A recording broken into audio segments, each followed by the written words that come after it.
Welcome to Dark Seduction Stories, a world where shadows hold secrets and forbidden desires ignite in the darkness. Each story here will pull you into atmospheric tales of dangerous love, powerful obsessions, and the kind of romance that changes everything. Let us know in the comments where you're listening from tonight. If you crave more dark, immersive romance that lingers long after the final word, subscribe and join us in the shadows. The blood wouldn't wash off her hands. Emma Reeves stood at the bathroom sink in the Denver Federal Building, scrubbing her palms raw even though the blood had been gone for hours, replaced by the phantom sensation that had haunted her for 3 months. In the mirror, her reflection looked like a stranger hollow-eyed, 29 years old, but aged a decade by fear. "Ms. Reeves," the US Marshal's voice came through the door. "We need to move." She dried her hands on the rough paper towels, studying the woman in the mirror one last time. Emma Reeves, the prosecutor who'd brought down the Cordova crime family, was about to disappear. In her place would be someone else entirely, someone without a past, without friends, without the career she'd sacrificed everything to build. The courtroom had been silent when she'd identified Victor Cordova as the man who'd ordered the execution of federal judge Catherine Morrison.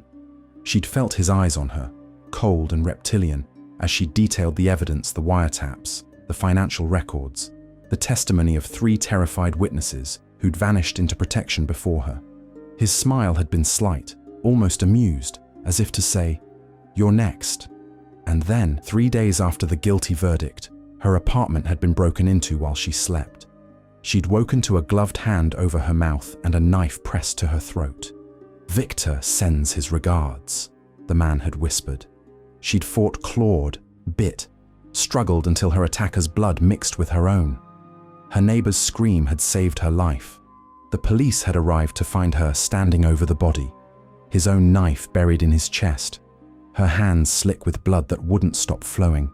Self-defense, they'd ruled. Justified homicide. But Emma knew better. She'd killed a man, and Cordova's organization would never stop coming. The door opened and Marshal Chen stepped inside, her expression professionally sympathetic. "The transport's ready. We have a 2-hour window before the weather closes in." Emma nodded, following her into the corridor where 2 more marshals waited, hands resting casually on their weapons. They moved through the building like a military operation, which she supposed it was protecting an asset, relocating a witness, keeping her alive long enough to ensure Cordova's appeal failed. The SUV waited in the underground garage, windows tinted black, engine running. As they drove through Denver's morning traffic, Emma watched the city slide past coffee shops where she'd never drink again, the courthouse where she'd built her reputation, the park where she used to run every morning before fear had made her a prisoner. "Where are we going?" she asked, though she knew they wouldn't tell her until the last possible moment. Marshal Chen glanced at her partner before answering. "Somewhere remote. Somewhere they won't think to look. You'll have protection." Protection. The word felt hollow. She'd had protection in Denver, a panic button, regular check-ins, patrol cars circling her building. It hadn't stopped the man with the knife. They drove for hours, leaving the city behind for increasingly rural highways.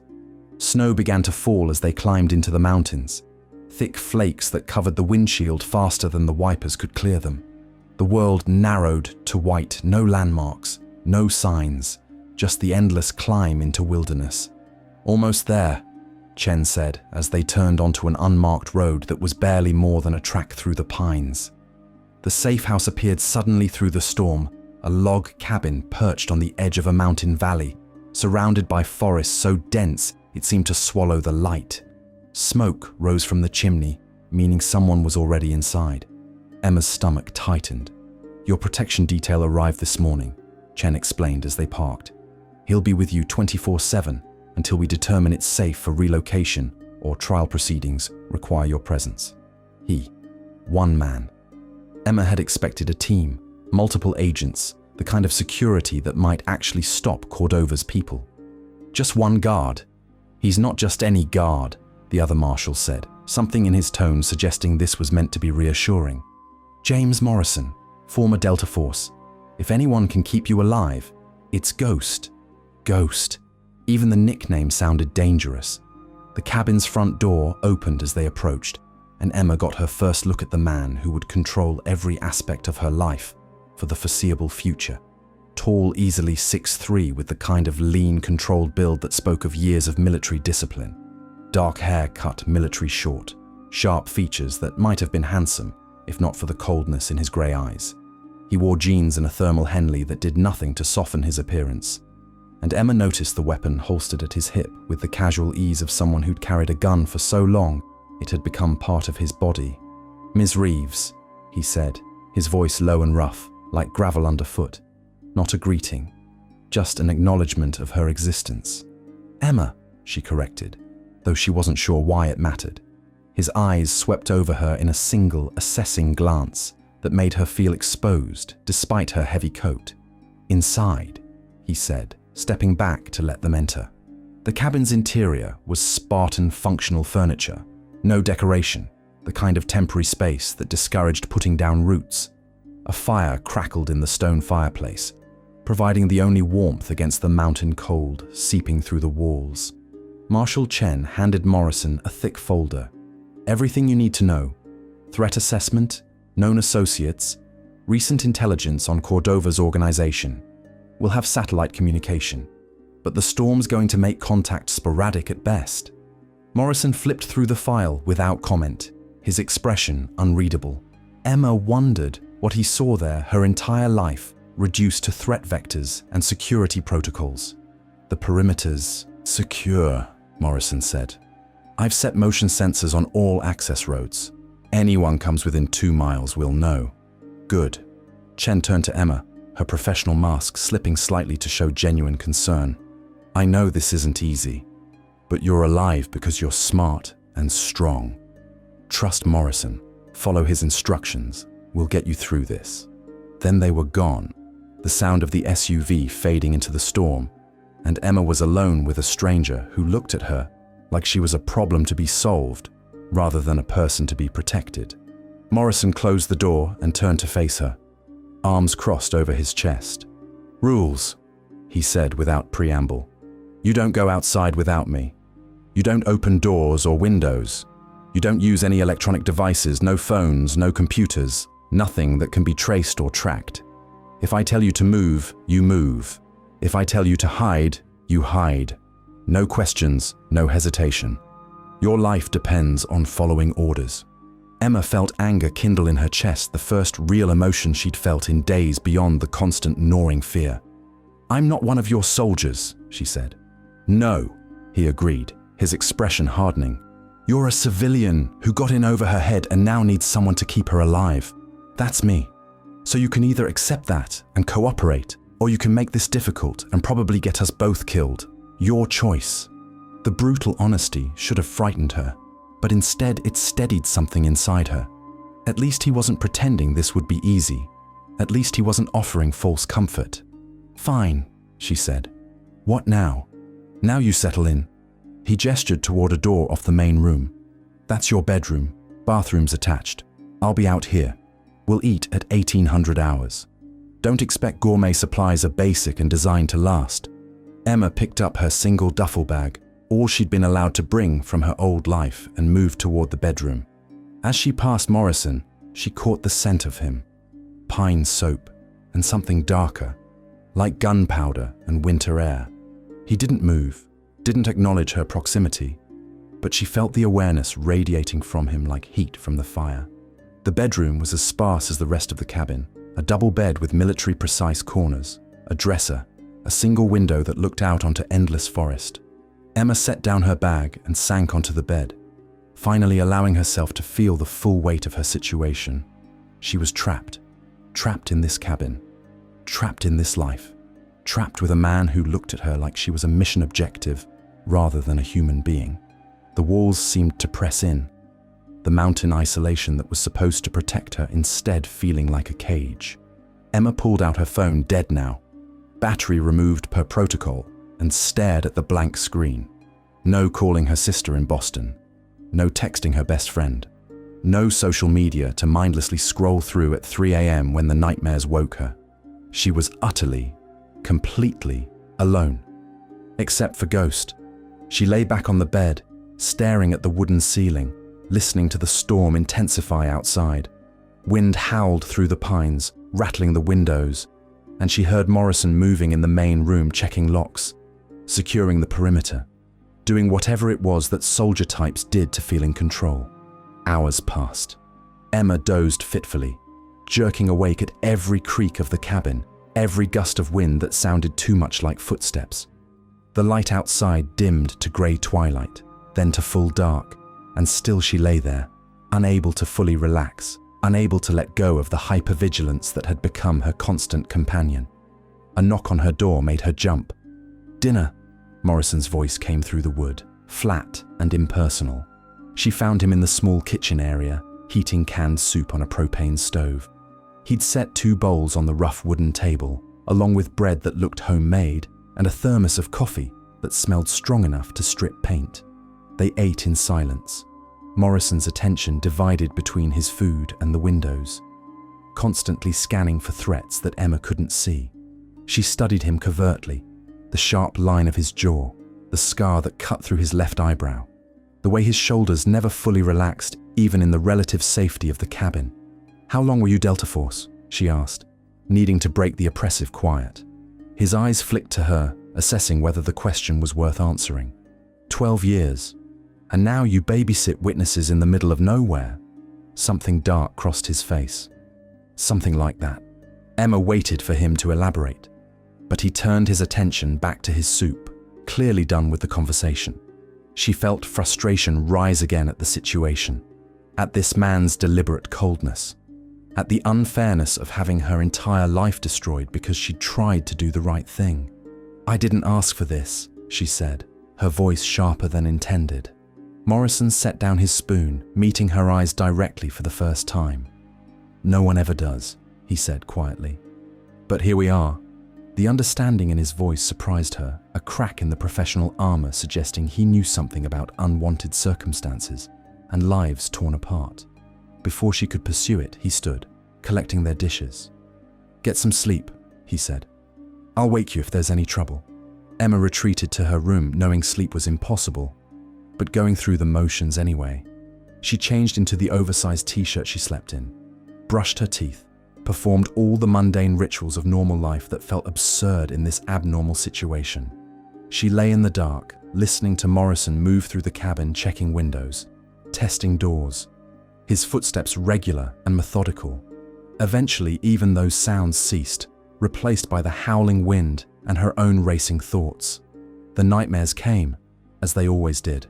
The gloved hand over her mouth, the cold press of steel against her throat, the struggle, the blood, the terrible moment when the knife had turned and found its home in her attacker's chest, his eyes going wide with shock, the weight of him collapsing onto her, the warmth of blood spreading between them.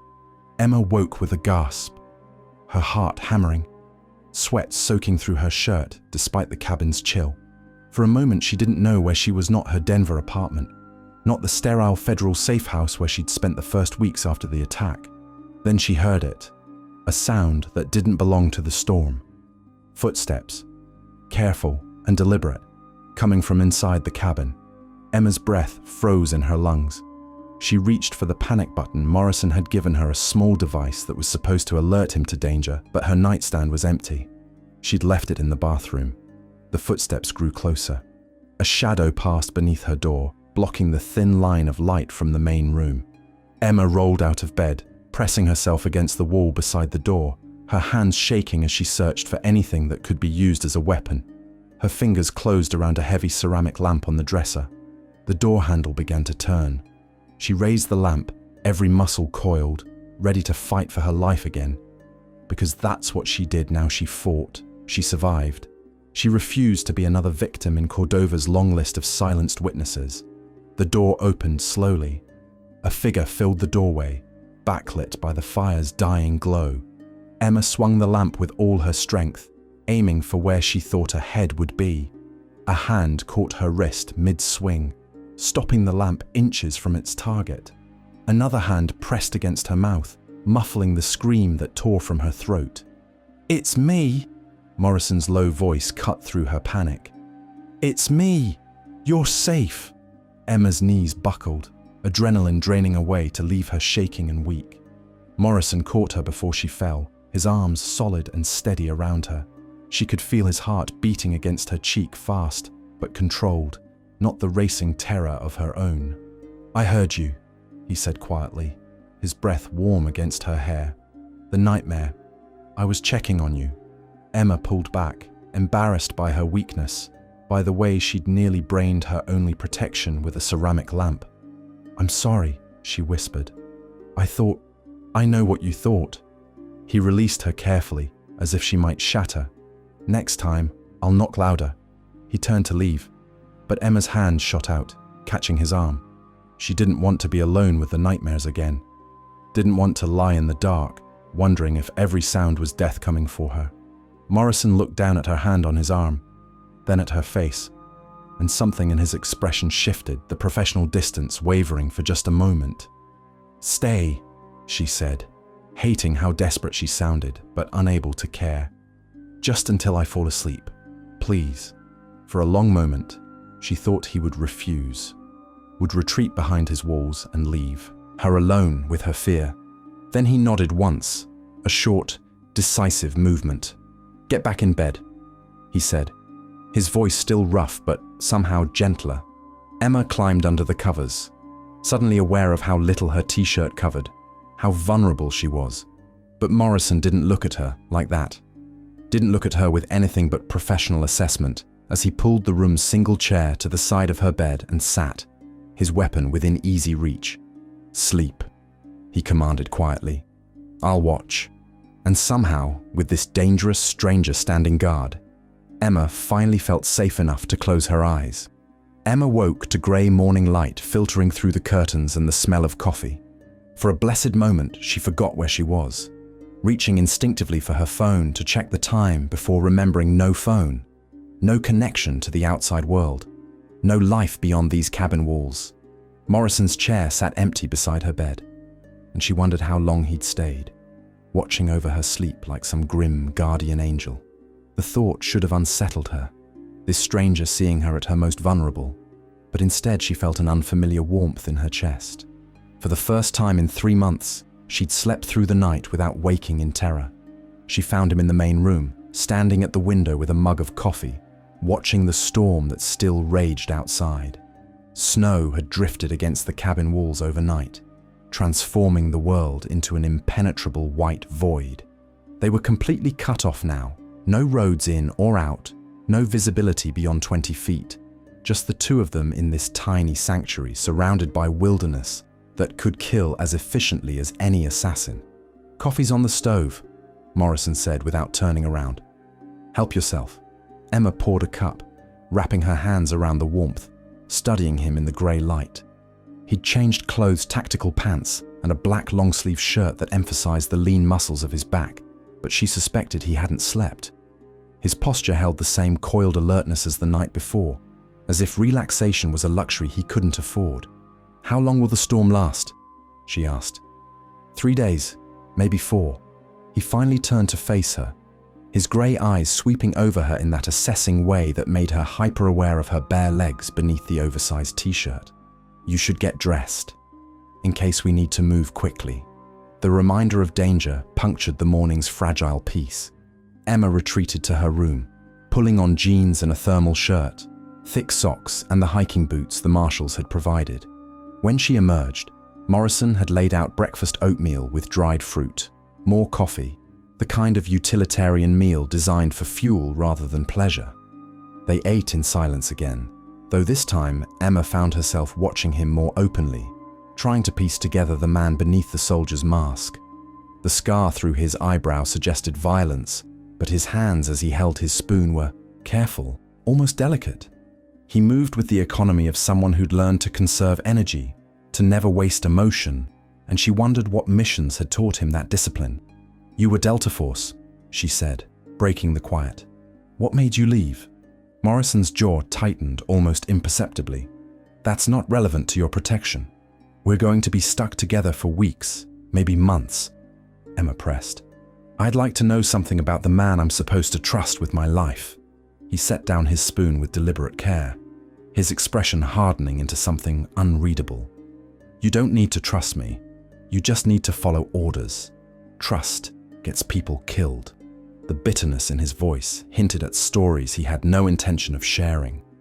And Emma recognized the look in his eyes. She saw it in her own mirror every morning.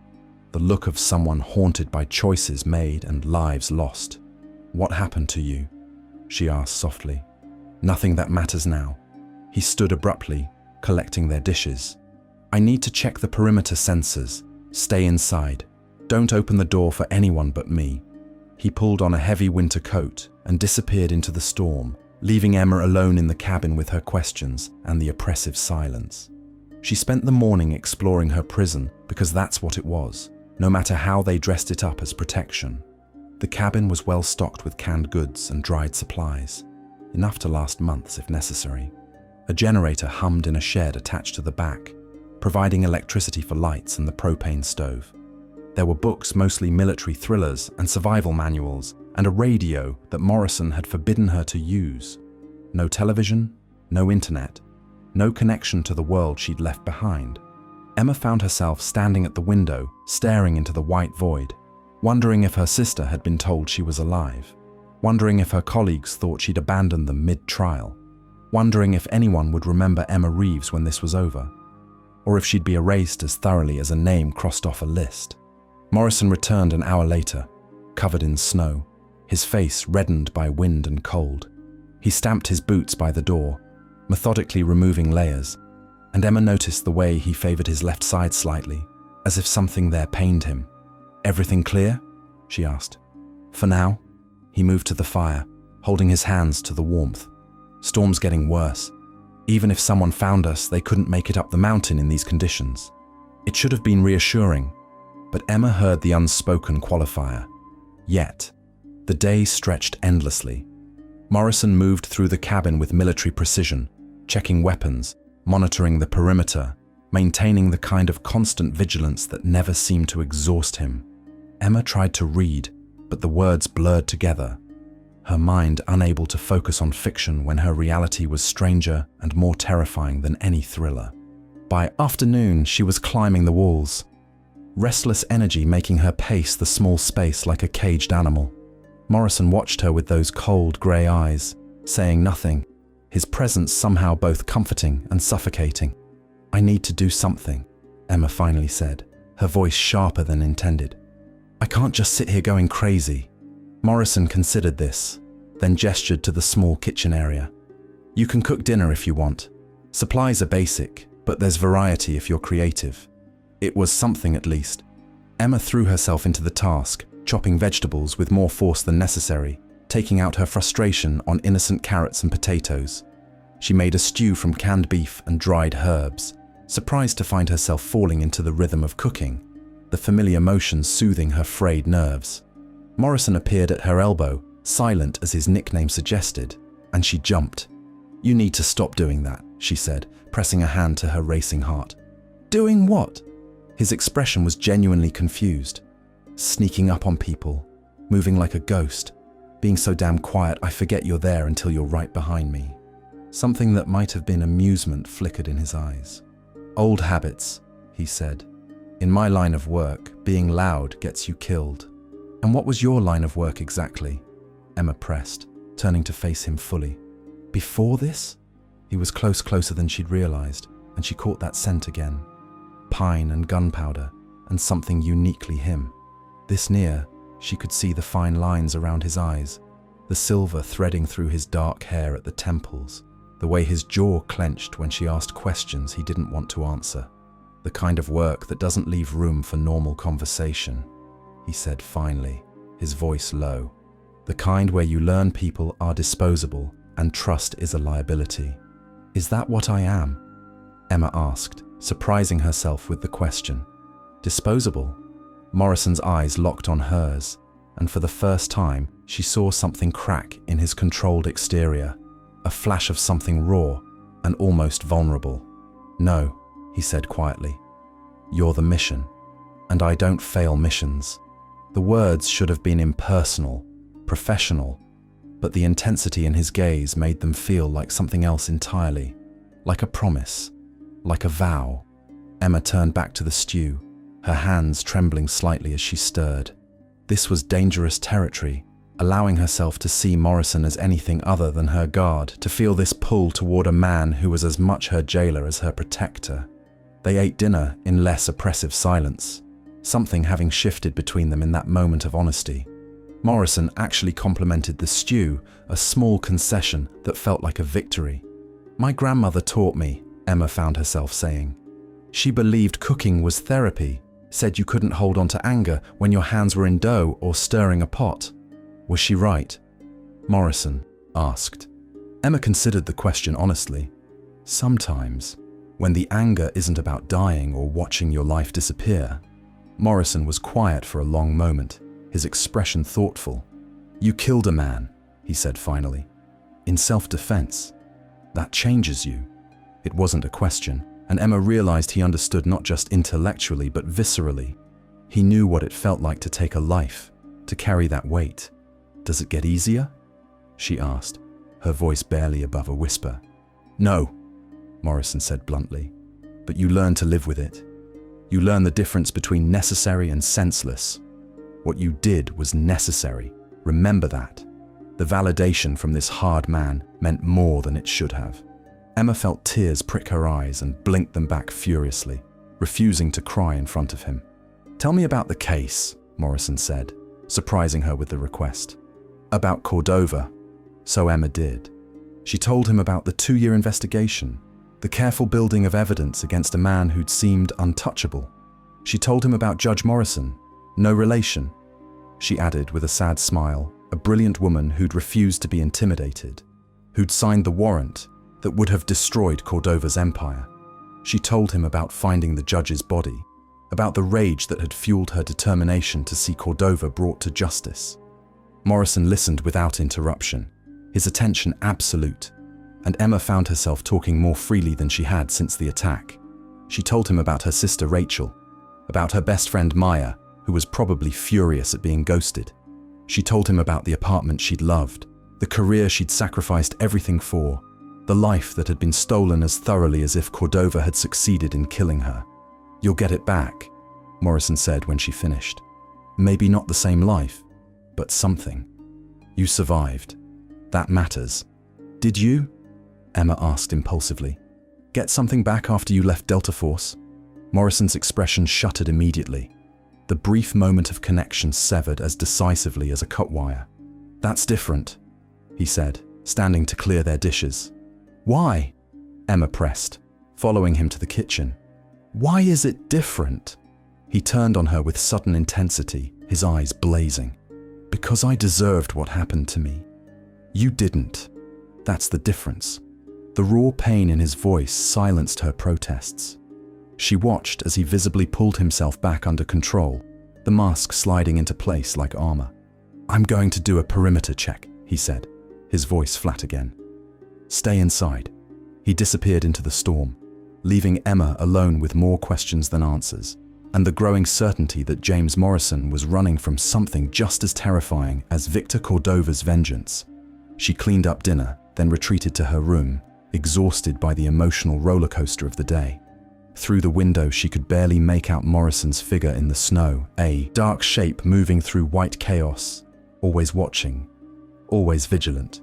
Emma lay down, not expecting to sleep, but exhaustion claimed her quickly. She dreamed of courtrooms and blood, of cold eyes watching from the gallery, of hands around her throat. She woke to darkness and the sound of movement in the main room, not the careful footsteps of Morrison checking on her, but something else urgent, almost violent. Emma grabbed the panic button this time, clutching it as she crept to her door and eased it open. Morrison sat on the floor near the fire, his back against the couch, head in his hands. His shoulders shook with controlled breaths, and even from across the room, Emma could see the tension radiating from him. A nightmare. He was having a nightmare. She should have gone back to bed, given him privacy, maintained the professional distance he clearly needed. Instead, she found herself crossing the room, settling beside him on the floor. Morrison's head snapped up. his hand instinctively reaching for his weapon before recognizing her. "What are you doing?" His voice was rough, scraped raw. "Same thing you did for me last night," Emma said quietly, "making sure you're not alone with it." "I'm fine," he said automatically, but the tremor in his hands betrayed him. "You're a terrible liar," Emma said, echoing his words from the night before. Morrison let out a sound that might have been a laugh if it hadn't been so bitter. "Afghanistan," he said after a long silence. "A village. We had bad intel. Thought we were hitting an insurgent stronghold." He stopped, his jaw working. It wasn't. It was just people. Families. Children. Emma's breath caught. She'd seen the redacted sections in his file, the honorable discharge that hid darker truths. "I tried to stop it," Morrison continued, his voice hollow. "Called it in, refused the order, but by then," he broke off, shaking his head. "I was too late. And when I reported what happened, they buried it, made me the problem instead of the commanders who'd sent us there with false intelligence. So they discharged you," Emma said softly. "They gave me a choice. Take the discharge and the NDA, or face court-martial for insubordination and watch my entire team go down with me." His laugh was harsh. "I chose to protect them, even though they..." He stopped again, couldn't finish. "Even though they didn't stop when you told them to," Emma finished for him. Morrison finally looked at her, his eyes haunted. "I dream about those children. Every night. Their faces. I can't..." His voice cracked. "I can't save them." Without thinking, Emma reached for his hand, lacing her fingers through his. His hand was large and rough, scarred from violence, but it trembled in hers like a wounded thing. "You couldn't save them," she said gently. "But you can save me. That has to count for something." Morrison stared at their joined hands as if he'd forgotten what human touch felt like. "Does it?" he asked, the question barely audible. "Does one life balance out dozens?" "I don't know," Emma admitted. "But I know you're not the monster you think you are. Monsters don't lose sleep over the lives they take. They don't try to stop atrocities. They don't stay awake all night, guarding people they barely know." "You don't know me," Morrison said, but his hand tightened around hers. "I'm starting to," Emma replied. They sat like that for a long time, connected by nothing more than joined hands and shared trauma, two broken people finding unexpected solace in the dark. The fire crackled, the storm raged, and somewhere in the night, danger waited. But in that moment, Emma felt something she hadn't felt in months. Not quite safety, but something close to it. And when Morrison's thumb brushed across her knuckles, tentative, questioning she didn't pull away. "We should sleep," Morrison said eventually, though he made no move to release her hand. "We should," Emma agreed, not moving either. The silence stretched, comfortable now, until finally, Morrison stood, drawing her up with him. He walked her to her bedroom door, still holding her hand. "Thank you," he said quietly. "For not..." He gestured vaguely. "For staying. Thank you for the same," Emma replied. She reluctantly let go of his hand and stepped into her room. But before she could close the door, Morrison spoke again. "Emma?" His use of her first name sent a small thrill through her. "If something happens, if they find us, you do exactly what I say. No hesitation. No questions. Promise me." The intensity in his voice made her chest tight. "I promise," she said. He nodded once, then disappeared into the darkness of the main room, leaving Emma with a racing heart and the lingering warmth of his touch on her skin. She lay awake for a long time, listening to Morrison settle back into his watch, wondering when her protector had begun to feel like something more, wondering if she was losing her mind to isolation and trauma, seeing connection where there was only professional duty. But she could still feel the tremor in his hand, still hear the raw pain in his voice as he'd confessed his sins. Whatever was happening between them, it was real, dangerous maybe, complicated, definitely, but real. Emma finally drifted off with that thought, and for the second night in a row, the nightmares stayed away. The storm broke on the third day, leaving behind a world of crystalline white silence. Emma woke to brilliant sunshine streaming through her window, the kind of light that turned snow into diamonds and made everything seem clean and new. For a moment, she let herself believe in the illusion that this was just a winter retreat, that she was safe, that the danger was a nightmare she could shake off with the morning.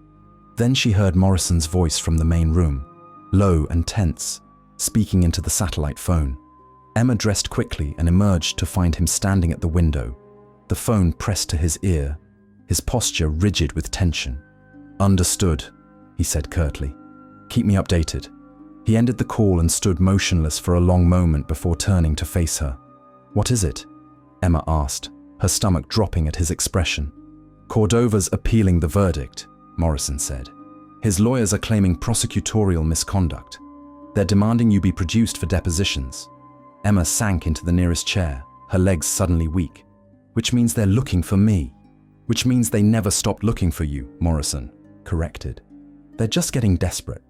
The marshals think it's a fishing expedition trying to force your location into the open by making your testimony necessary. Will it work?" Her voice came out smaller than she intended. Morrison crossed to her, crouching down so they were eye level. "Not if I have anything to say about it." His hand came up, hesitated, then gently touched her shoulder, a gesture of comfort that seemed to cost him something. "But we need to be more careful. The storm kept us safe, but now the roads will clear. If they've narrowed down the search area, they'll come," Emma finished. "They'll try," Morrison corrected, his grey eyes fierce. "There's a difference." The confidence in his voice should have reassured her, but Emma had learned that confidence meant nothing against people willing to kill. Still, she found herself leaning into his touch, drawing strength from his solid presence. "Come on," Morrison said, standing and pulling her up with him. "I need to show you something." He led her through the cabin to a door she'd assumed was a closet. Instead, it opened onto a narrow staircase leading down into darkness. Morrison flicked on a flashlight and descended, Emma following close behind. The basement was small but well organized, a survival bunker stocked with weapons, ammunition, medical supplies, and enough food and water for weeks. But what caught Emma's attention was the tunnel entrance at the far wall, a dark mouth leading into the mountain. "Emergency escape route," Morrison explained. "Comes out about half a mile away in a cave system. From there, there's a trail down to an old logging road." He turned to face her, his expression grave. "If I tell you to run, this is where you go.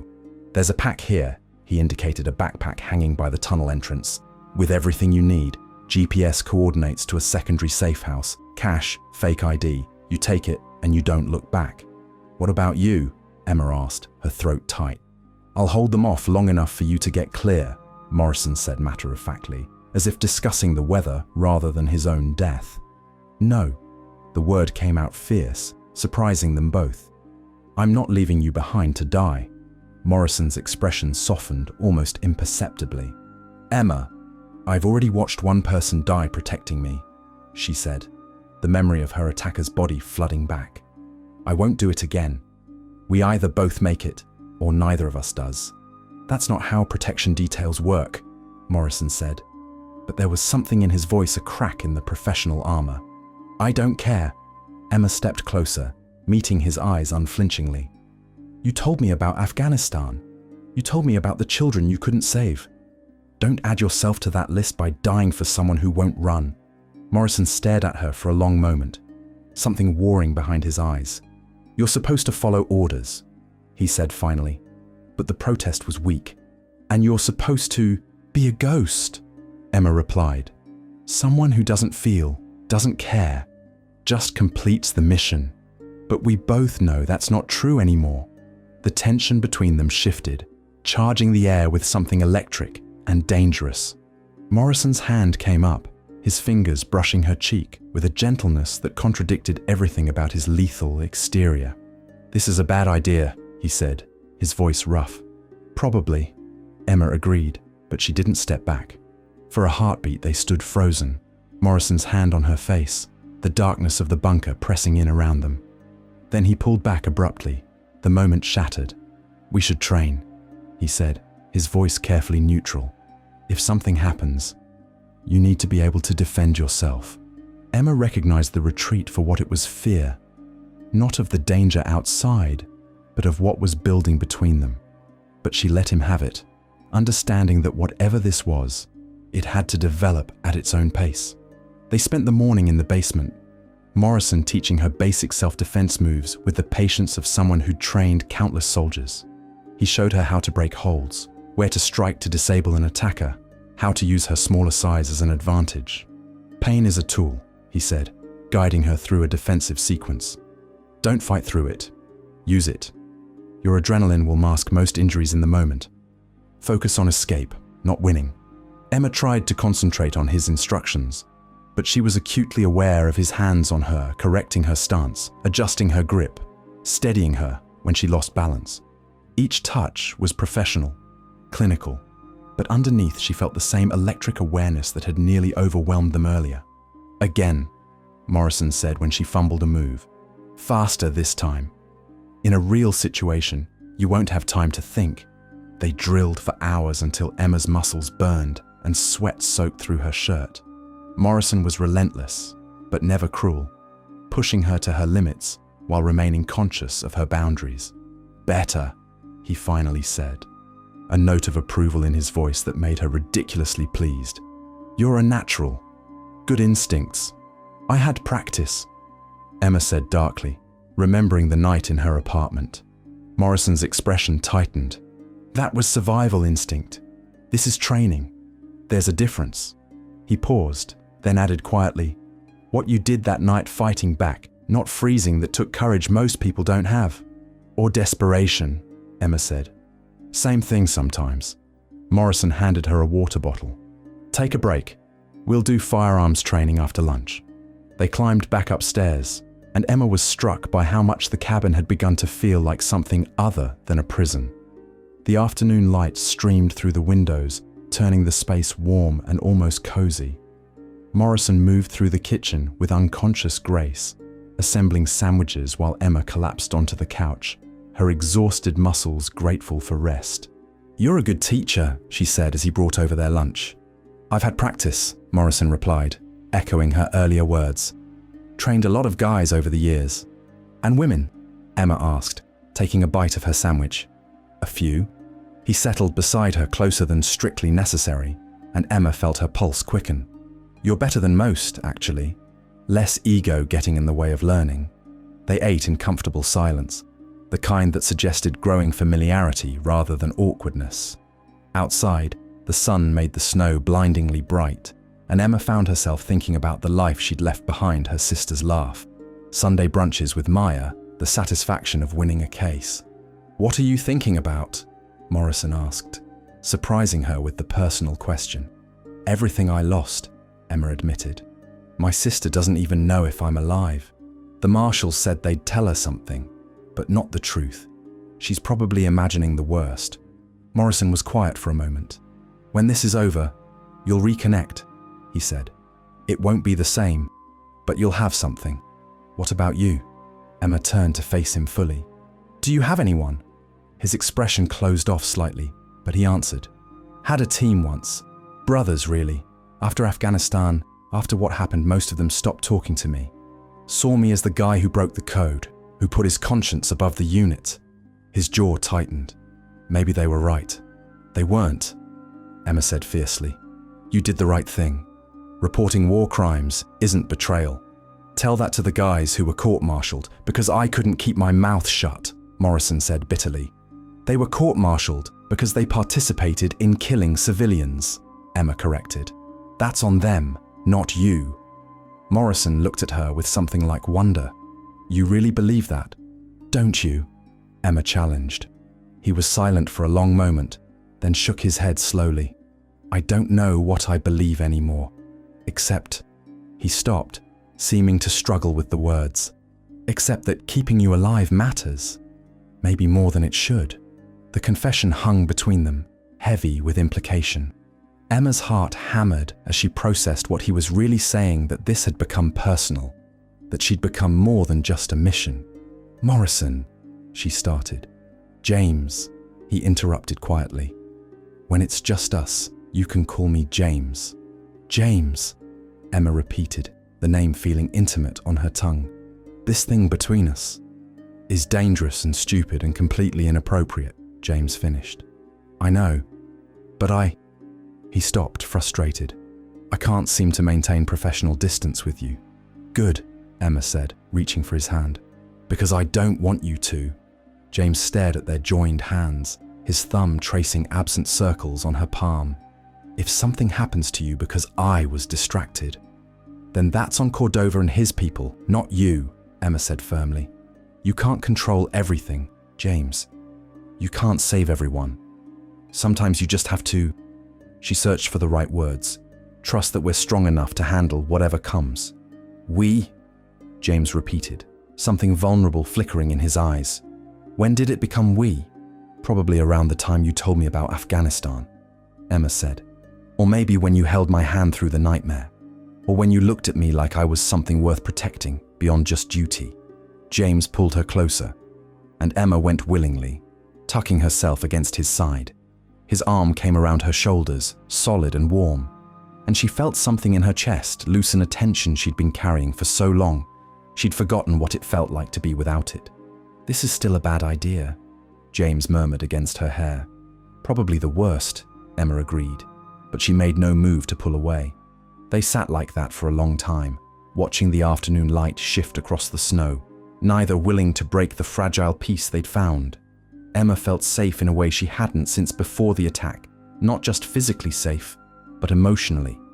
This man, with all his scars and demons, understood her in a way no one else could.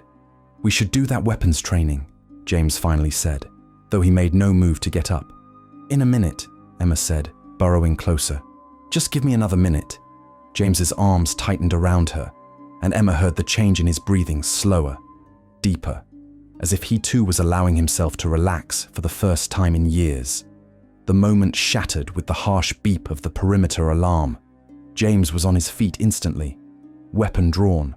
All traces of softness vanished as the soldier took over. "Basement," he ordered, his voice hard. "Now." "What is it?" Emma asked, adrenaline flooding her system.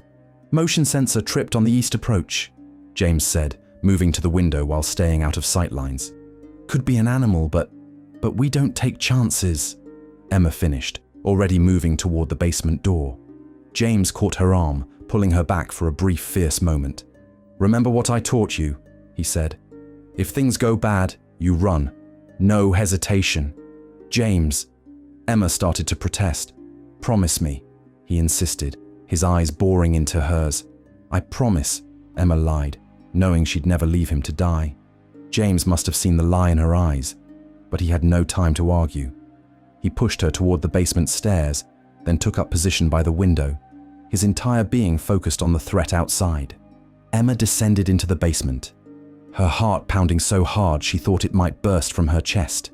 She found the weapons locker James had shown her earlier, selecting a handgun with shaking hands. The weight of it felt wrong and right at the same time, security and violence wrapped in cold metal. Minutes passed like hours. Emma strained to hear anything from above: voices, movement, gunfire. But there was only silence, which somehow felt worse. Then she heard it, the creak of the basement door opening. Emma raised the gun, her hands steadier than she'd expected. Muscle memory from James's training taking over. Footsteps descended the stairs, slow, careful, deliberate. "Emma?" James's voice came out of the darkness. "It's clear. False alarm." Relief flooded through her so intensely she nearly dropped the gun. James appeared at the bottom of the stairs, taking in her defensive stance with approval. "Good," he said, gently taking the weapon from her trembling hands. "You were ready to fight." "What was it?" Emma asked. "Elk," James said, a hint of a smile playing at his lips. "A whole herd of them moving through the valley. Triggered 3 sensors." Emma let out a shaky laugh that was half sob. "I thought..." "I know."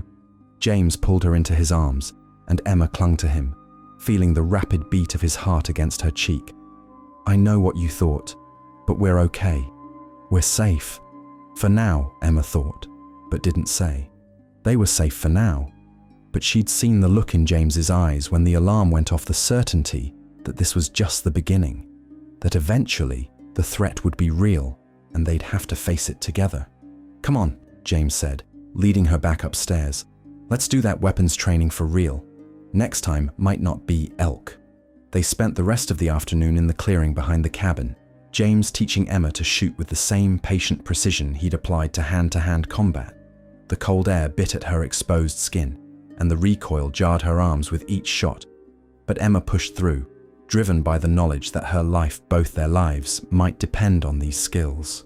"Better," James said as she hit the target 5 times in a row. "You're a natural at this too." "I don't want to be," Emma admitted, lowering the gun. "I became a prosecutor to put criminals away, not to become..." She gestured helplessly. "This..." James took the gun from her, his expression understanding. "You're still you, Emma. Learning to protect yourself doesn't change who you are at your core, doesn't it?" Emma asked. "I killed a man. I'm learning to kill again if I have to. How is that still me?" James was quiet for a moment, then said, "Because you're doing it to survive, not because you want to, because it keeps you up at night, because you still see the humanity in people, even those trying to kill you." He touched her face gently. "That's the difference between people like us and people like Cordova. We carry the weight. They don't." Emma leaned into his touch, drawing strength from his certainty even as doubt gnawed at her. "When this is over," she said, "if we survive, what happens then?" James's expression turned guarded. "You go back to your life. New identity, new city, but you rebuild." "And you?" Emma pressed. "What do you do?" "Move on to the next assignment," James said, but the words rang hollow. "That's not what I meant," Emma said quietly. "I meant..." She searched for courage. "I meant us. What happens to us?" James looked away, his jaw working. "Emma, I can't..." He stopped, frustrated. "I don't know how to be anything other than what I am, a weapon, a tool. I don't know how to be..." He gestured helplessly between them. "This." "Neither do I," Emma admitted. "But maybe we could figure it out together."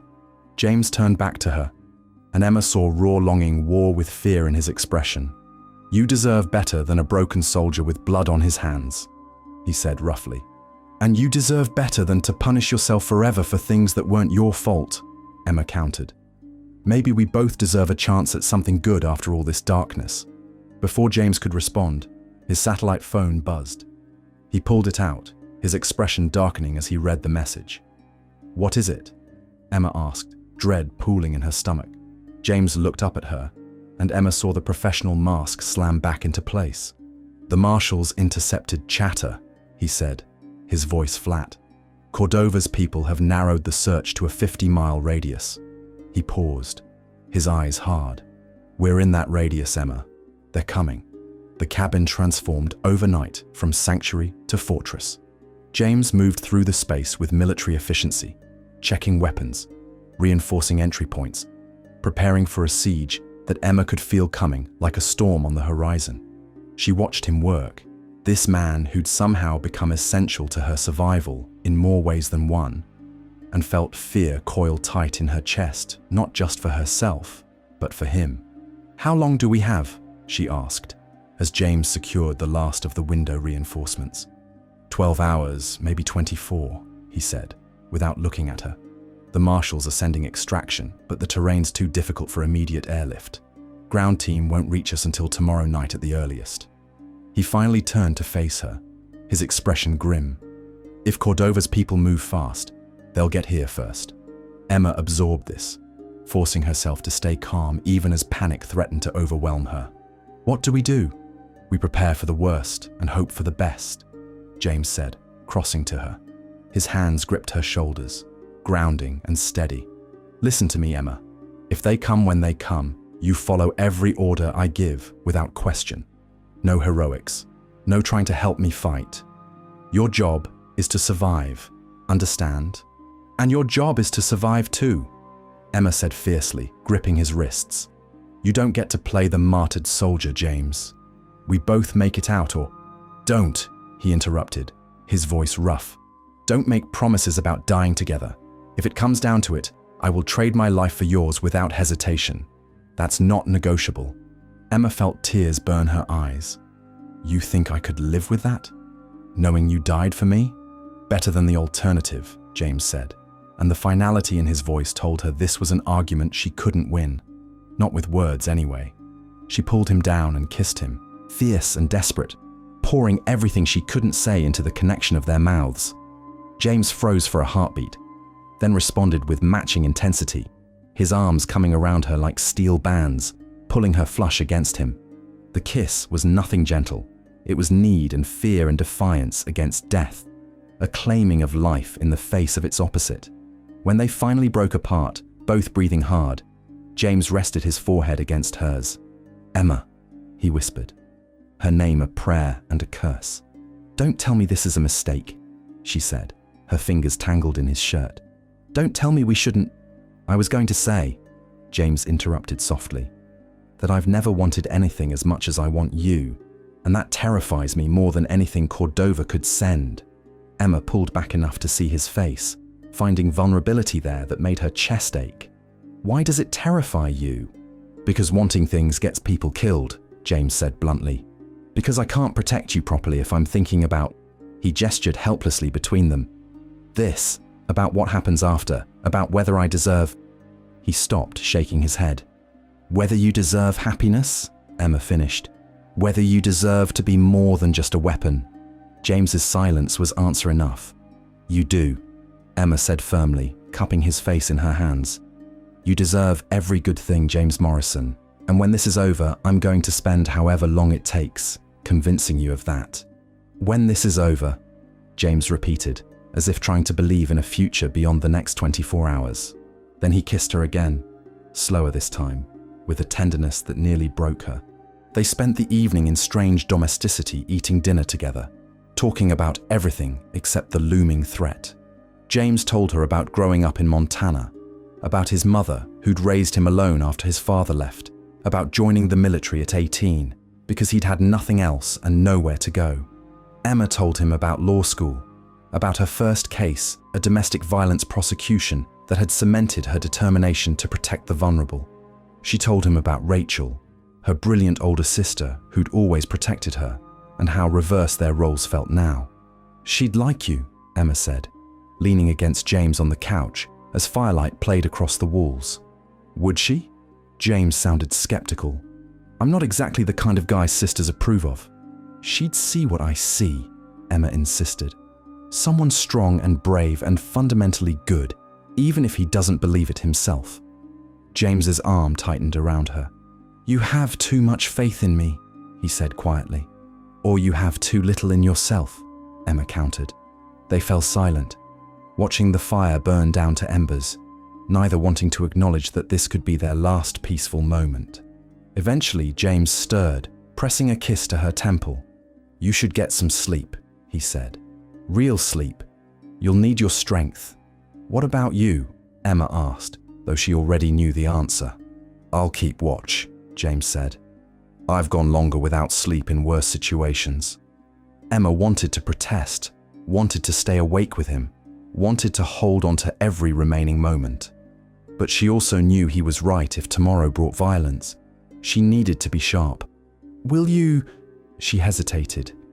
"Will you stay with me until I fall asleep?" James's expression softened. "Yeah," he said.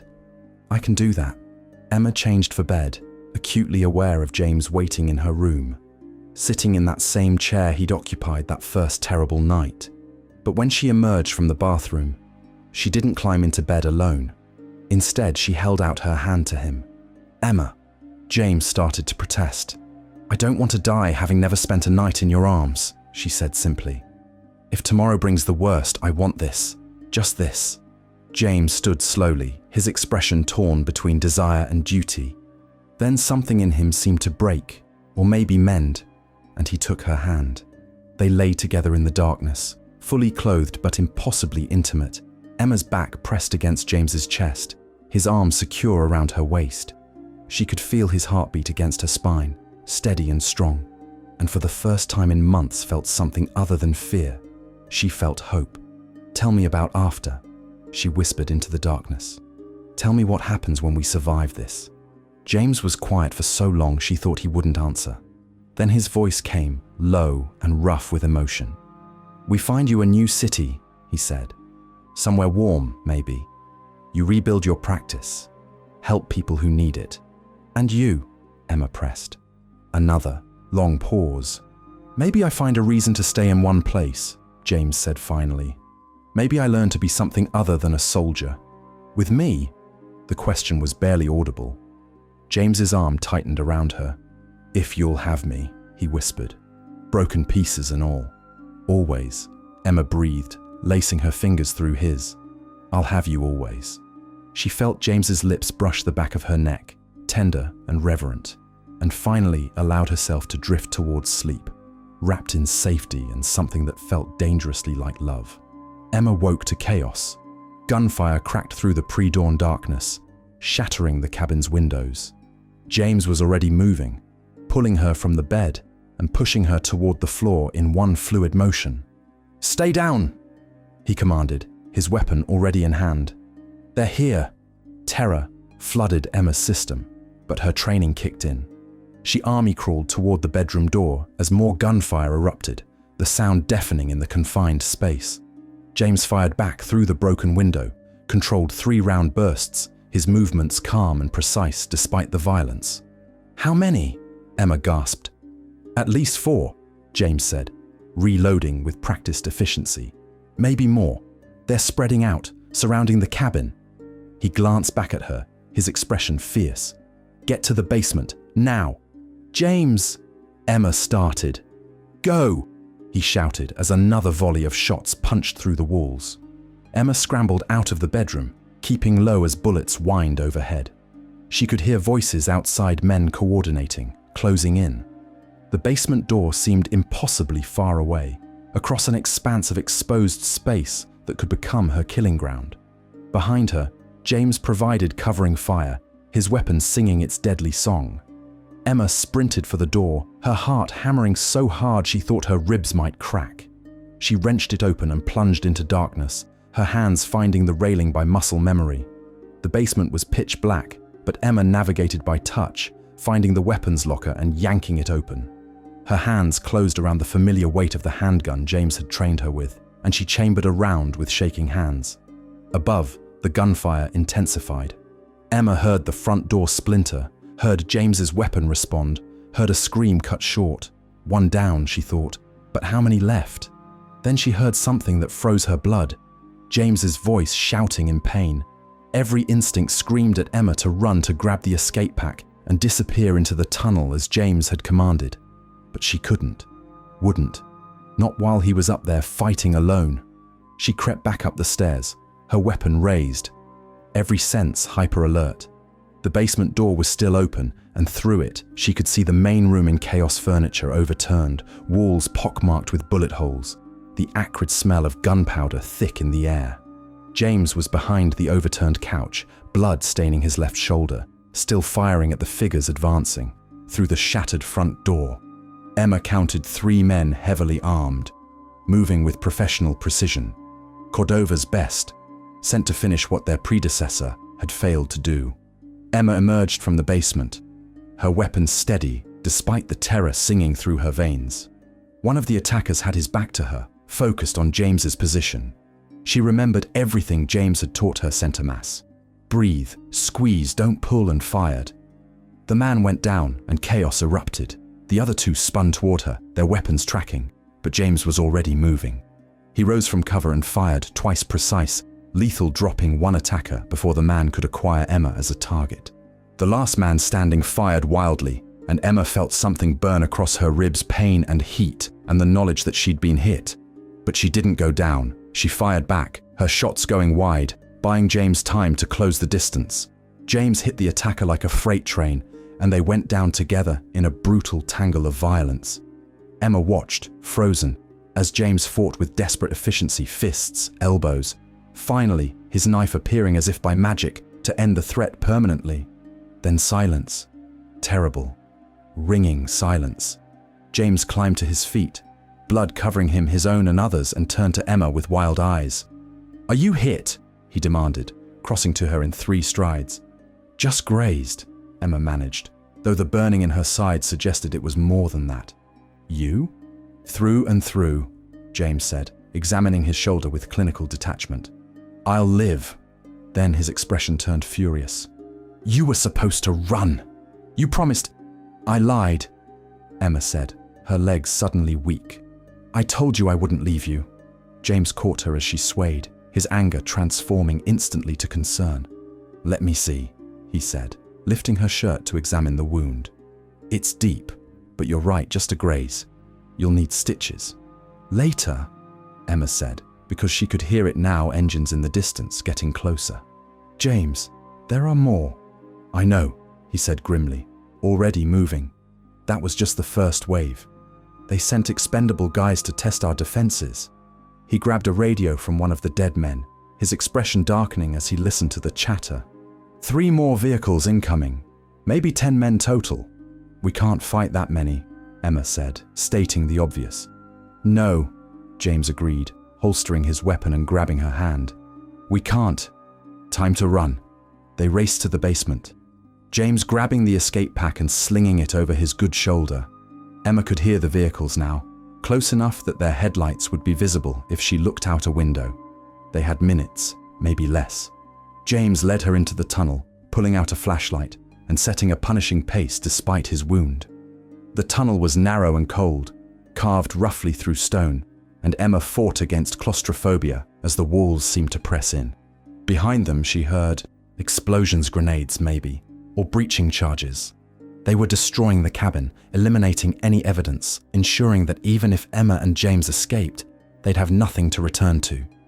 The tunnel seemed endless, Emma's breath coming in gasps, her side screaming with every step.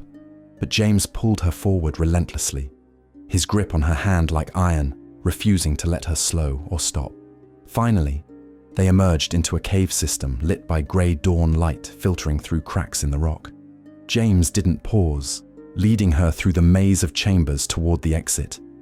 Emma could hear water dripping, her own ragged breathing, the distant sound of men shouting as they discovered the tunnel. "They're following!" Emma gasped. "I know," James said, but his voice held no fear. "I planned for this." They reached the cave entrance, a narrow gap in the rocks overlooking a steep mountain slope. James pulled out a device from the pack, his fingers working quickly. "What is that?" Emma asked. "Insurance," James said, finishing his work and tucking the device back in the pack. "The tunnel's rigged. When they're deep enough inside, I'll collapse it. Buy us time." Emma stared at him, understanding dawning. "You planned this from the beginning. The escape route, the explosives, you knew this might happen. Hope for the best, prepare for the worst," James said, echoing his earlier words. "Now move, we need distance before I trigger it." They scrambled down the mountainside, James supporting Emma when her wounded side threatened to give out. The terrain was treacherous loose rocks and hidden ice, but they had no choice. Behind them, Emma could hear their pursuers entering the cave system, their voices echoing. James stopped at a natural outcropping, pulling Emma behind a boulder. He pulled out the detonator, his expression grim. "This will bring down half the mountain," he said. "Anyone in those tunnels will die," Emma finished. "I know. Do it." James looked at her, searching her face. "You're sure? These are still people, Emma. Someone's son, brother." "They came to kill us," Emma said firmly, though her chest felt tight. "This is survival, James. Like you said, necessary, not senseless." James held her gaze a moment longer, then nodded. He pressed the detonator. The explosion was massive, a deep rumble that shook the entire mountain. Emma watched as the cave system collapsed in on itself, tons of rock falling, sealing the tunnel and everyone inside it. Dust rose in a massive plume, and then there was silence, final and complete. Emma felt sick, but also grimly satisfied. They'd survived. Against impossible odds, they'd survived. "Come on," James said, his voice hoarse. "We need to reach the extraction point. The marshals will be waiting." They continued down the mountain, moving as fast as Emma's injury would allow. The sun rose properly now, painting the snow gold and pink, beautiful and indifferent to the violence that had stained it. 2 hours later, they reached the logging road where an armored SUV waited, Marshal Chen emerging as they approached. taking in their blood-soaked appearance. "We heard the explosion. Cordova sent a hit squad," James said flatly. "They're dealt with, but there may be more." "There won't be," Chen said, her expression grim. "Cordova's dead, stabbed in his cell 2 hours ago by another inmate. His organization's imploding, everyone's scrambling to save themselves." She looked at Emma. "It's over, Ms. Reeves. You're safe." Emma stared at her, unable to process the words. Safe. After months of terror, after killing and nearly dying, after losing everything, she was safe. Her legs gave out. James caught her, cradling her against his chest as something inside her finally, completely broke. She sobbed into his shoulder, months of fear and trauma pouring out, and James held her through it all, his own tears silent on his cheeks. "It's over," he whispered into her hair. "We made it. We're alive." Emma pulled back enough to see his face, finding something there she'd never seen before. Hope. Real, fragile, terrifying hope.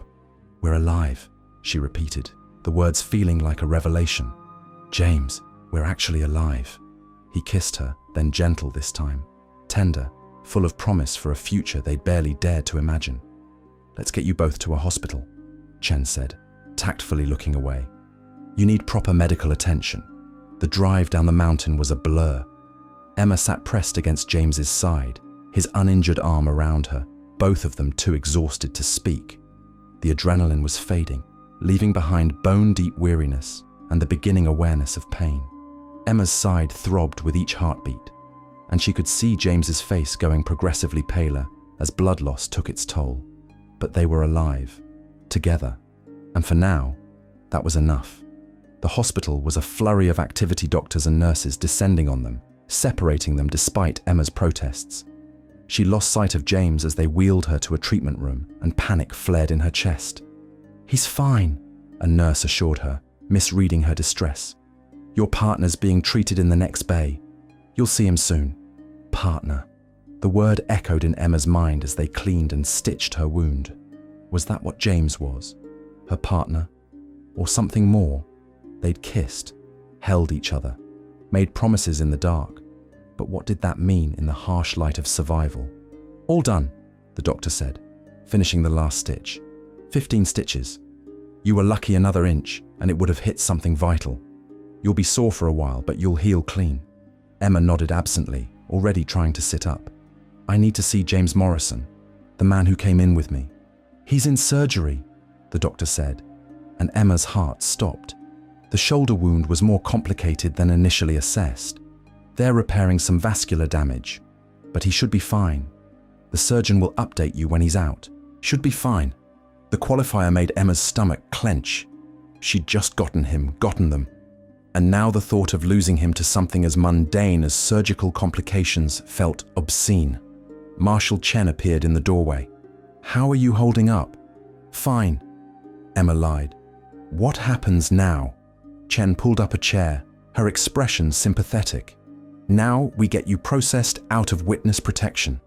With Cordova dead and his organization fragmenting, the threat level has dropped significantly. We'll still set you up with a new identity if you want it, but you're not in immediate danger anymore." "A new identity," Emma repeated numbly. "A new life. You've earned it," Chen said quietly. "What you went through, what you survived, most people wouldn't have made it. You're stronger than you know." Emma didn't feel strong. She felt hollowed out, scraped clean by fear and violence, unsure of who she was anymore. The prosecutor who'd fearlessly pursued justice seemed like a different person, someone naive and breakable. But maybe that's what survival did. It broke you down and rebuilt you into something harder, something that could withstand the weight of continuing to exist. "What about James?" Emma asked. "Morrison, what happens to him?" Chen's expression turned careful. "He'll move on to his next assignment," she said. "That's how this works. He keeps witnesses safe, then moves on." "He's not just moving on," Emma said fiercely. She stopped, frustrated by her inability to articulate what had grown between them in that mountain cabin. Chen's expression softened. "I saw how he looked at you," she said quietly. "How he held you after we told you Cordova was dead. That's not standard protection detail behavior. She paused. But Emma, you need to understand Morrison's not an easy man to be with. He's seen things, done things that changed him. He doesn't do relationships, doesn't stay in one place. Are you prepared for that?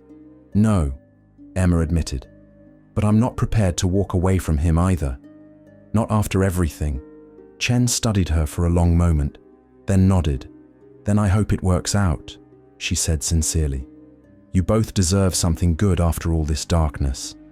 The hours waiting for James to come out of surgery were the longest of Emma's life, worse than waiting for the jury verdict. Worse than the sleepless nights after the attack. She paced the surgical waiting room until the nurses made her sit, then sat bouncing her leg until Chen gently suggested she try to rest. Finally, a surgeon emerged, still in his scrubs. Family of James Morrison? Emma stood before she could think better of it. Yes. How is he? The surgeon smiled tiredly. He's going to be fine. We repaired the damaged artery and cleaned out the wound. Barring infection, he should make a full recovery. He's in recovery now, you can see him once he's awake. Relief hit Emma so hard she had to sit back down. Chen's hand squeezed her shoulder in silent support. Thank you, Emma managed. Thank you so much. An hour later, a nurse led her to James's room. He was propped up in bed, his left shoulder heavily bandaged, looking pale but alert. His eyes found hers immediately, and Emma saw relief mirror her own. Hey, he said, his voice rough from intubation. Hey yourself, Emma replied, crossing to his bedside. You scared me. Scared myself, James admitted. Thought I might not. He stopped, his jaw tightening. Thought I might not get to see you again. Emma took his hand, careful of the IV line. You're not getting rid of me that easily, she said.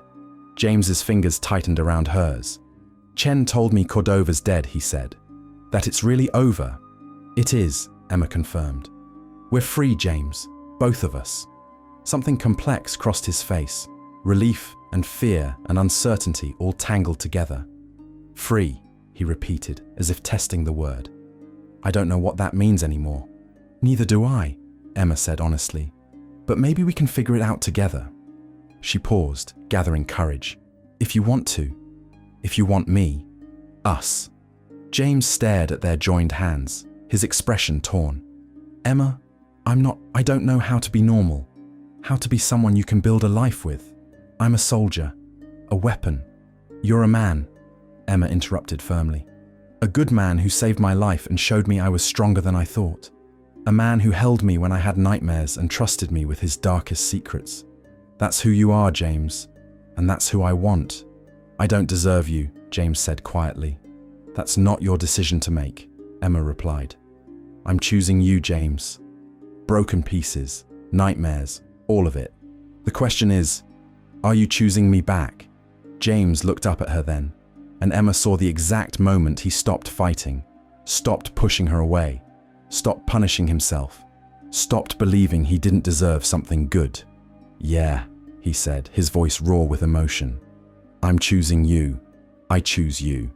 Emma leaned down and kissed him carefully, mindful of his injuries, but with all the emotion she couldn't put into words. James's good hand came up to cup her face, his thumb brushing away tears she hadn't realized she was crying. So what now?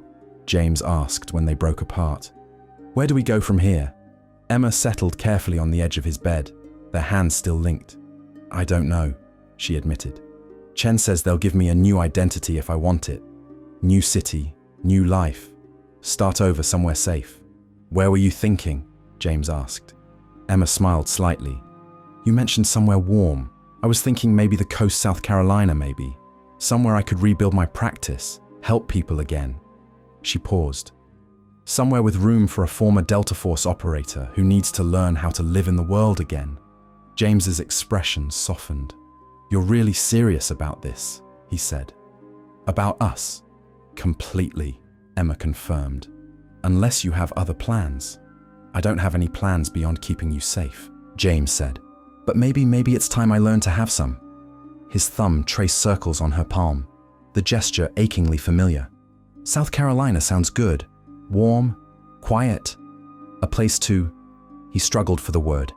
Heal, Emma supplied. A place to heal. Yeah, James agreed, something like peace settling over his features. A place to heal. 6 months later, Emma stood on the porch of their small beach house in Charleston, watching the sun paint the Atlantic in shades of gold and rose.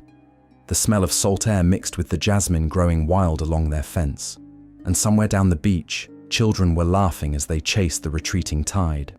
It was so far removed from that mountain cabin, from blood and fear and endless white silence, that sometimes Emma had to remind herself it was real. Behind her, the screen door creaked open, and strong arms wrapped around her waist. James rested his chin on her shoulder, his breath warm against her neck. "You're up early," he murmured, his voice still rough with sleep. "Couldn't sleep," Emma admitted, leaning back into his solid warmth. "Too excited. Rachel's plane lands in 3 hours." James's arms tightened slightly. He knew what this meant to her, reconnecting with her sister after months of forced silence, introducing her to the man who'd become Emma's entire world. The Marshalls had finally cleared contact with immediate family, and Emma had spent the last week in a state of nervous anticipation. "She's going to interrogate me," James said, a hint of nervousness in his voice that Emma found endearing. "Want to make sure I'm good enough for her little sister." "You saved my life," Emma reminded him, turning in his arms to face him. "Multiple times. I think that earns you some points." James smiled, the real smile that still came rarely, but increasingly often, the one that transformed his face and made Emma's heart skip. "I don't know," he said, stretching slightly. "Big sisters are scary, scarier than insurgents." Emma laughed, rising on her toes to kiss him. It still amazed her how natural this had become, touching him, kissing him, waking up beside him every morning. The first months had been difficult, both of them navigating trauma and nightmares, learning how to be together outside the pressure cooker of danger. But they'd done it slowly, painfully, but ultimately successfully. "Come on," Emma said, taking his hand. "Let's make breakfast. I want everything perfect when she gets here." They moved into the kitchen together, falling into the easy rhythm they'd developed over months of domesticity. James made coffee while Emma started on pancakes, and they worked in comfortable silence, broken only by the occasional brush of hands or stolen kiss. This was what healing looked like. Emma had learned not grand gestures or dramatic revelations, but quiet moments of ordinary happiness strung together like pearls on a thread. "How's the new case coming?" James asked as they sat down to eat. Emma had reopened her legal practice 2 months ago, small and selective, focusing on helping abuse survivors navigate the legal system. It wasn't the high-profile prosecutions she'd done before, but it felt more meaningful somehow, more personal. "Good," she said, warming to the subject. "The judge granted the restraining order extension, and my client's feeling safer. It's a win." James nodded, understanding the significance. He'd become her sounding board for cases, offering insights from his security background while respecting her expertise. It was a partnership in the truest sense, two broken people helping each other become whole again. "What about you?" Emma asked. "How's the consultation business?" James had struggled with civilian life at first, too used to constant vigilance and clear missions. But he'd found his footing eventually, using his skills to consult on security for domestic abuse shelters and witness protection programs. It allowed him to help people while maintaining the structure he needed, and Emma watched him gain confidence with each successful project. "Got a new contract," James said, a hint of pride in his voice. "Women's shelter in Colombia needs a complete security overhaul. I'll need to spend a few days there next week, but it's important work." "I'm proud of you," Emma said softly, and meant it. Watching James find purpose beyond violence, beyond the guilt that had consumed him, had been one of the greatest joys of their new life together. James looked away, still uncomfortable with praise, but Emma saw the pleased flush on his cheeks. "Couldn't have done it without you," he said quietly. "You believed I could be more than what I was." "You always were more," Emma corrected. "You just needed to see it yourself." They finished breakfast and cleaned up together. Then Emma disappeared to shower and dress, while James tackled the guest room one more time, ensuring everything was perfect for Rachel's visit. Emma watched him from the doorway, this man who'd gone from her jailer to her savior to her partner and felt her heart swell with love, so intense, it was almost painful. "Stop staring at me," James said without turning around, that sixth sense of his still sharp. "Can't help it," Emma replied, moving to wrap her arms around him from behind. "You're extremely stare-worthy." James turned in her embrace, his expression soft. "I love you," he said, the words coming easier now, but still weighted with significance. "In case I forget to say it later when I'm being interrogated by your terrifying sister." Emma laughed, standing on her toes to kiss him properly. "I love you too," she said against his lips. "And Rachel's not that terrifying." 3 hours later, standing in Charleston International Airport, Emma's hands were shaking. James stood beside her, his hand a steadying presence on her lower back, and she drew strength from his calm. Then she saw her Rachel, scanning the crowd with the same determined expression Emma remembered from childhood. Their eyes met across the terminal, and Emma felt 6 months of separation collapse into nothing. "Rachel!" Emma called, already moving. They met in the middle, crashing together in a hug so fierce Emma's still healing ribs protested. Rachel was crying, Emma was crying, and for a long moment they just held each other, two sisters reunited after months of fear and silence. "I thought I'd lost you," Rachel whispered, her voice breaking. "When the marshals came and said you were gone, that you might never come back." "I'm here," Emma said fiercely, pulling back to look at her sister's face. "I'm safe. I'm okay. I promise." Rachel studied her, taking in the changes 6 months had wrought, the new strength in Emma's bearing, the faint scar visible on her side when she moved, the shadows that lingered in her eyes despite the happiness. "You're different," Rachel said, not accusingly, but with understanding. "I am," Emma agreed, "but I'm still me, just harder to break now." Rachel smiled through her tears, then her gaze moved past Emma to where James stood at a respectful distance, giving them space, but ready to step in if needed. "Is that him?" Rachel asked. "The man who kept you alive?" "That's James," Emma confirmed, gesturing him over. "Come meet my sister." James approached with the controlled wariness of someone entering enemy territory, and Emma had to suppress a smile. He was genuinely nervous, this man who'd faced down armed assassins without flinching. "Rachel, this is James Morrison," Emma said. "James, my sister, Rachel." James extended his hand, and Rachel studied him with the intensity of a protective older sister. Emma could see her taking in everything the military-bearing James couldn't quite hide, the scar through his eyebrow, the way his eyes constantly scanned their surroundings, even in this public space, the protective way he positioned himself slightly between Emma and the crowd. "Thank you," Rachel said finally, shaking his hand firmly, "for keeping my sister safe, for bringing her back to me." James looked surprised by the gratitude. "It was my job," he said. Then at Emma's sharp look, amended, "It became more than my job. Your sister Emma, she's..." He stopped, struggling with words as he always did when emotions ran high. "She's everything," he finished simply. Rachel's expression softened considerably. "Okay," she said, a smile playing at her lips. "You'll do." The tension broke, and they headed to baggage claim, Rachel linking her arm through Emma's while peppering them both with questions about their new life. Emma found herself relaxing, the last piece of her old life finally connecting with her new one. Back at the beach house, Rachel settled into the guest room while Emma and James started dinner. Emma could hear her sister moving around upstairs, and the sound filled her with contentment. Her family, her home, her love, all finally in one place. "That went well," James said, visibly relieved. "She didn't threaten me once." "Give her time," Emma teased. "The weekend's just started." Later, they sat on the porch after dinner, watching the sun set over the ocean. Rachel had claimed the rocking chair, while Emma and James shared the porch swing, his arm around her shoulders, her head resting against his chest. "This is nice," Rachel said, her voice soft in the gathering dusk. "Peaceful. You've built something good here, Em." "We're trying," Emma said, squeezing James's hand. "It's not always easy.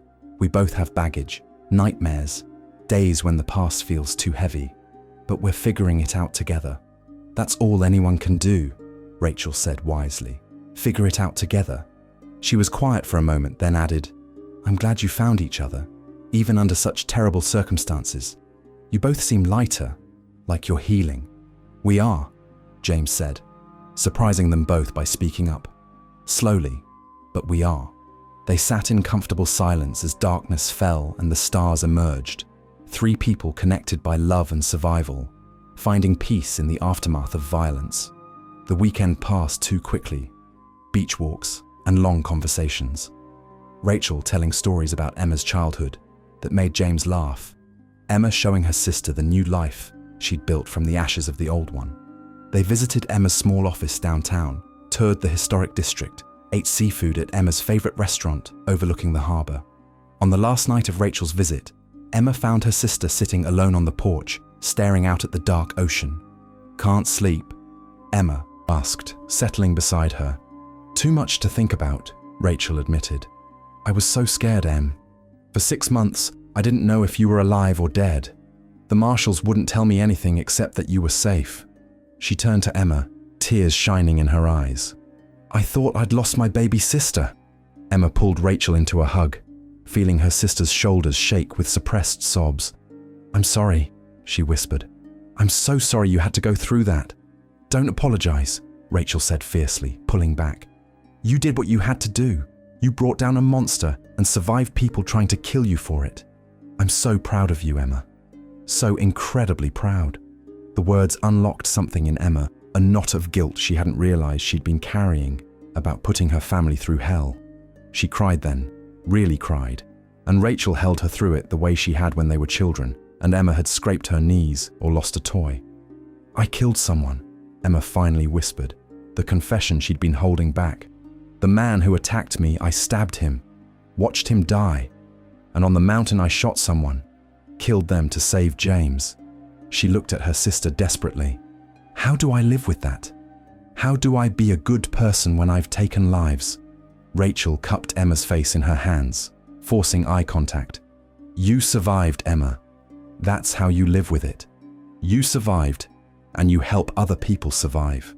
You use what happened to you, all that pain and fear, to protect people who are going through the same thing. That's how you honor the person you were and the person you've become." "You don't think I'm damaged?" Emma asked. "Broken? I think you're a survivor," Rachel said firmly. "And survivors are never truly broken. They're just remade, forged in fire into something stronger." She smiled slightly. "Besides, you found James, and he found you. Two people who needed each other exactly when they needed each other most. That's not damage, Em. That's fate." Emma laughed through her tears. "Since when do you believe in fate?" "Since I saw the way that man looks at you," Rachel said. "Like you're his reason for breathing, like he'd burn down the world to keep you safe." She paused. "Does he know you're planning to propose?" Emma's eyes widened. "How did you—" "I'm your sister," Rachel said with a knowing smile. "I see everything. Also, you've been staring at that jewelry store window every time we walk past it downtown." Emma felt her cheeks flush. "I haven't decided yet," she admitted. "We've only been together 6 months. Maybe it's too soon." "Too soon?" Rachel laughed. "Em, you survived a hit squad together. You've seen each other at your absolute worst and chose each other anyway. That's more than most couples experience in a lifetime." She squeezed Emma's hand. "If you want to marry him, marry him. Don't wait for some arbitrary timeline to give you permission to be happy." "You really like him," Emma said, surprised by the certainty in her sister's voice. "I love him," Rachel corrected, "because he loves you the way you deserve to be loved, completely, protectively, like you're the most precious thing in his world." She stood, pulling Emma up with her. "Now come on. Let's go back inside before that poor man comes looking for you. He gets twitchy when he can't see you." Emma laughed, recognizing the truth in that. James's protective instincts hadn't diminished with time. He still checked exits, still positioned himself between Emma and potential threats, still woke at the slightest sound. But now those instincts came with tenderness, with morning coffee and stolen kisses, with quiet conversations about their future. Inside, they found James in the kitchen, making hot chocolate the way Emma liked it, extra marshmallows, and a dash of cinnamon. He looked up as they entered, his expression relaxing when he saw Emma was okay. "Everything all right?" he asked, handing Emma her mug. "Everything's perfect," Emma said, kissing his cheek. "Rachel was just reminding me how lucky I am." "I think I'm the lucky one," James said quietly, his arm coming around Emma's waist. "You're both lucky," Rachel declared, "and both occasionally nauseating in your happiness, but I'll allow it." They stayed up late that night, the three of them talking and laughing, building the foundation of what Emma hoped would be a lasting connection between her old life and her new one. When Rachel finally went to bed, Emma and James remained on the couch, wrapped in each other's arms. "Your sister's great," James said, pressing a kiss to Emma's temple. "I can see where you get your strength from." "She said something interesting," Emma said, her heart starting to race. "About not waiting for arbitrary timelines to be happy." James pulled back slightly to look at her face. "What are you thinking about, Emma Reeves?" Emma took a deep breath, gathering her courage. "I'm thinking that 6 months ago, I was terrified and alone, convinced I'd never feel safe again. And then you," her voice caught, "you gave me safety and strength and love I didn't think I deserved. You showed me that surviving isn't just about staying alive, it's about finding reasons to want to live." James's expression had gone very still, his grey eyes intense. "Emma, let me finish," Emma said, pressing her fingers to his lips. "I know it's fast. I know we've only been together 6 months, but I also know that I want to spend the rest of my life with you building something good from all the darkness we've survived. So," she pulled back, reaching for his hands. "James Morrison, will you marry me?" The silence stretched for what felt like an eternity. Emma watched emotions play across James's face: shock, disbelief, something that looked like fear, and then finally, overwhelmingly, joy. "You want to marry me?" James asked, his voice rough with emotion. "Broken pieces and nightmares and all. Especially those," Emma said firmly, "because they're part of you, and I love all of you. So, yes or no, soldier?" James laughed a real, unguarded laugh that Emma felt all the way to her toes. Then he was kissing her, fierce and desperate and full of promise. And when he pulled back, his eyes were bright with unshed tears. "Yes," he said, his voice breaking slightly. 1,000 times yes. Emma threw her arms around him, laughing and crying at the same time, and James held her like she was the most precious thing in the world, because to him she was. "I don't have a ring," Emma said when they finally broke apart. "I was going to go shopping this week." "Don't need a ring," James interrupted, cupping her face in his hands. "I just need you. Always you." They made love that night with a tenderness that brought tears to Emma's eyes, every touch a promise, every kiss a vow. And afterward, wrapped in each other's arms in the darkness, Emma felt something she hadn't felt in over a year. Complete. "Tell me about our future," James whispered against her hair. "Tell me what happens next." Emma smiled in the darkness. "We get married," she said. "Something small and simple, just us and Rachel, and maybe a few friends. On the beach at sunset." "I like that," James murmured. "What else?" "We keep building our lives here," Emma continued. "You expand your security business. I take on more clients. We buy a bigger house, one with a yard for the dog you've been wanting but won't admit to." James huffed a quiet laugh. "You caught that, huh?" "I catch everything," Emma said. "We get the dog, maybe 2. And eventually," she paused, her heart racing. "Eventually, when we're ready, maybe we talk about kids." James went very still. "Kids," he repeated, and Emma heard the wonder and fear mingled in his voice. "Only if you want them," Emma said quickly. "I know with your past, with what happened in Afghanistan, that might be complicated. We don't have to—" "I want them," James interrupted, his voice raw. "I want a life with you. The whole thing, marriage and dogs and kids and growing old together.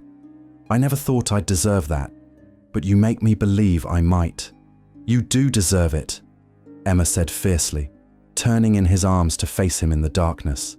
"You deserve every happiness, James, and I'm going to spend the rest of our lives proving it to you." James kissed her, then slow and deep and full of emotion, and Emma felt the last pieces of both their broken hearts finally click into place. They'd been shattered by violence and trauma, but they'd found each other in the wreckage and built something beautiful from the fragments. "I love you," James whispered against her lips. "More than I thought I could love anything." "I love you too," Emma replied. "Always." They fell asleep, wrapped in each other, two survivors finding peace in the promise of tomorrow. The next morning, Emma woke to find James already up, standing at the bedroom window watching the sunrise. She slipped out of bed and joined him, wrapping her arms around his waist from behind. "What are you thinking about?" she asked softly. James covered her hands with his grip warm and secure. "About how far we've come," he said. "6 months ago, I was just trying to keep you alive. Now," his voice caught, "now I'm planning a life with you. It feels like a miracle." "Not a miracle," Emma corrected gently. "Just two people choosing each other every day. Choosing love over fear. Choosing to heal instead of staying broken." "When did you get so wise?" James asked, turning to pull her into his arms. "Around the time I killed a man and survived a mountain siege," Emma replied, only half joking. "Trauma makes you philosophical." James laughed, the sound rich and warm, and Emma marveled at how much easier his laughter came now. He was healing, they both were, one day at a time. Rachel left that afternoon, extracting promises from Emma to visit Boston soon and making James swear to take care of her sister. At the airport, she pulled Emma aside for one final hug. "You're happy," Rachel said. Not a question, but an observation. "Really, truly happy." "I am," Emma confirmed, glancing over at James, who was giving them privacy while staying vigilant. "Happier than I ever thought I'd be again." "Good," Rachel said, squeezing her tight. "You deserve it, Em. After everything you've been through, you deserve all the happiness in the world." She pulled back, smiling through tears. "Now go marry that man and live the life you fought so hard to keep." Emma watched her sister disappear through security, then turned to find James waiting, his hand extended toward her. She took it without hesitation, lacing their fingers together, and they walked out of the airport into the bright Carolina sunshine. 2 months later, on a perfect October evening, Emma and James stood barefoot on the beach behind their house, the sun setting behind them in shades of gold and crimson. Rachel stood as Emma's maid of honor, while Marshall Chen, at James's request, served as his best woman. A handful of friends they'd made in Charleston filled out the small gathering, along with 2 of James's former Delta Force brothers who'd reconciled with him after hearing what he'd done to protect Emma. Emma wore a simple white dress that moved with the ocean breeze, her feet bare in the sand, her hair loose around her shoulders. James wore dark pants and a white shirt, sleeves rolled to his elbows, looking more relaxed and happy than Emma had ever seen him. The ceremony was brief, no elaborate rituals or lengthy readings, just 2 people making promises they'd already been keeping for months. "I, Emma, take you, James, to be my partner in all things," Emma said, her voice steady despite the tears streaming down her face. "I promise to be your safe harbor in the storm, your strength when you feel weak, your light in the darkness. I promise to love you, not in spite of your broken pieces, but because of them, because they're part of the man I love with my whole heart. From this day forward, through whatever comes, I choose you. Always you." James's hands trembled slightly as he held hers, and Emma saw tears tracking down his cheeks. "I, James, take you, Emma, to be my home," he said, his voice rough with emotion. "I promise to protect you, not just from outside threats, but from doubt and fear, and the darkness that sometimes creeps in. I promise to be worthy of the faith you have in me, to work every day to deserve the love you've given so freely. You saw past the soldier to the man beneath, and you taught me I could be more than my mistakes. I will love you fiercely and completely for all the days I have left. You are my redemption, my peace, my everything. I choose you, Emma, today and always." They exchanged rings, simple bands of gold that caught the dying sunlight, and when the officiant pronounced them married, James pulled Emma into a kiss that was equal parts tender and passionate, a promise and a celebration all at once. Their small audience cheered, and Emma laughed against James's lips, joy bubbling up from somewhere deep inside. They were married, After everything they'd survived, the violence, the fear, the trauma, they were standing here together, choosing love and hope and a future that once seemed impossible. The reception was held on their porch, string lights casting a warm glow as the stars emerged overhead. They ate and drank and danced on the weathered boards, and when James pulled Emma close for their first dance as husband and wife, she felt a completeness she'd never known. "What are you thinking?" James murmured as they swayed together, their foreheads touching. "That I'm grateful," Emma said simply, "for all of it, even the terrible parts, because they led me here, to you." James pulled back to look at her, his expression soft in the dim light. "Even the nightmares?" he asked quietly. "Even those," Emma confirmed, "because we face them together. And every morning we wake up, we're a little bit stronger, a little bit more healed." "I don't deserve you," James said, but there was less certainty in the words than there used to be.